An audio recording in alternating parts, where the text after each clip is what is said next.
Hello friends, ఈ వీడియోలో మనము ఐ కెన్ సెంటెన్స్ స్ట్రక్చర్ను ఉపయోగిస్తూ వాక్యాలు ఎలా తయారు చేయాలో చూద్దాం. నాకు ఏదైనా పని చేయగలిగే సామర్థ్యం ఉన్నట్లయితే ఆ విషయాన్ని చెప్పడానికి నేను ఐ కెన్ అనే స్ట్రక్చర్ను ఉపయోగిస్తూ వాక్యాలు చేయవలసి ఉంటుంది. అదేవిధంగా మీరు ఏదైనా పనిని చేయగలిగే సామర్థ్యం ఉన్నట్లయితే మీరు కూడా ఐ కెన్ అనే స్ట్రక్చర్ను ఉపయోగిస్తూ వాక్యాలు చేయవచ్చు. సో ఇప్పుడు మనం ఎగ్జాంపుల్ సెంటెన్సెస్ చూద్దాం. I can answer her question అంటే ఆమె ప్రశ్నకు నేను సమాధానం చెప్పగలను. ఇక్కడ ఐ కెన్ ఆన్సర్ అంటే నేను సమాధానం చెప్పగలను. హర్ అంటే ఆమె, క్వశ్చన్ అంటే ప్రశ్నే. ఇక్కడ కు కూడా వాడాము, అంటే అది టు హర్ క్వశ్చన్ అన్నట్లుగా మీనింగ్ వస్తుంది, కానీ టు అని వాడాల్సిన అవసరం లేదు ఇంగ్లీష్ సెంటెన్స్లో. నెక్స్ట్ సెంటెన్స్ చూద్దాం. ఐ కెన్ రన్ నేను పరిగెత్తగలను. ఇక్కడ నాకు పరిగెత్తే ఎబిలిటీ ఉన్నట్లయితే నేను అలా చెప్పవచ్చు. ఐ కెన్ రన్ నేను పరిగెత్తగలను. ఐ కెన్ రైట్ నేను వ్రాయగలను. ఐ కెన్ డూ ఎనీథింగ్ నేను ఏమైనా చేయగలను. I can draw an elephant నేను ఏనుగును గీయగలను. ఇక్కడ ఐ కెన్ డ్రా అంటే నేను గీయగలను, అన్ ఎలిఫెంట్ అంటే ఏనుగు. నెక్స్ట్ సెంటెన్స్ చూద్దాం. I can Singh this song నేను ఈ పాటను పాడగలను, ఆర్ నేను ఈ పాట పాడగలను. ఇక్కడ ఐ కెన్ సింగ్ అంటే నేను పాడగలను, దిస్ సాంగ్ అంటే ఈ పాట. ఇంగ్లీష్లో మనకి సెంటెన్స్ స్ట్రక్చర్ అబ్జర్వ్ చేయండి. ఐ వచ్చింది, ఐ అంటే సబ్జెక్ట్, కెన్ అంటే అది ability related word, I can.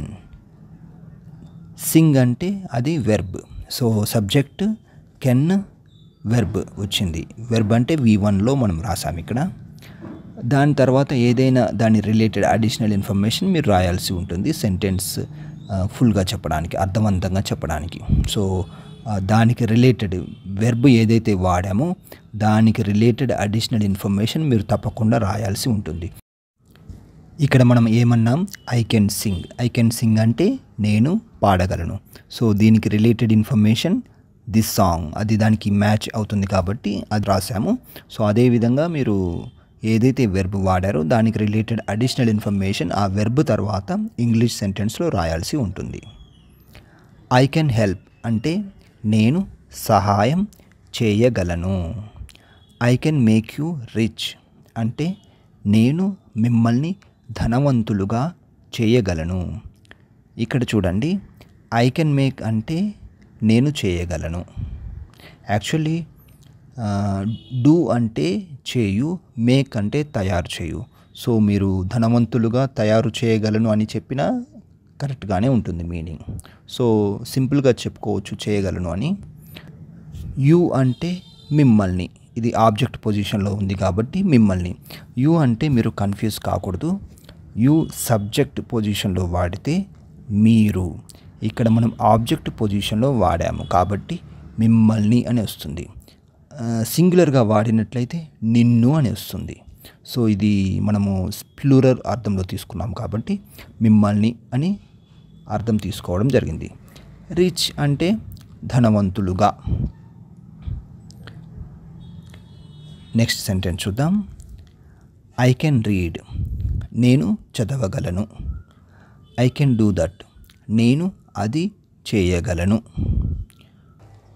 So నేను ఇప్పుడు ఇచ్చిన ఎగ్జాంపుల్స్ ఆధారంగా చేసుకొని మీరు కూడా కొన్ని సొంతంగా వాక్యాలు తయారు చేయండి. వాక్యాలు తయారు చేసి కామెంట్ సెక్షన్లో టైప్ చేయండి.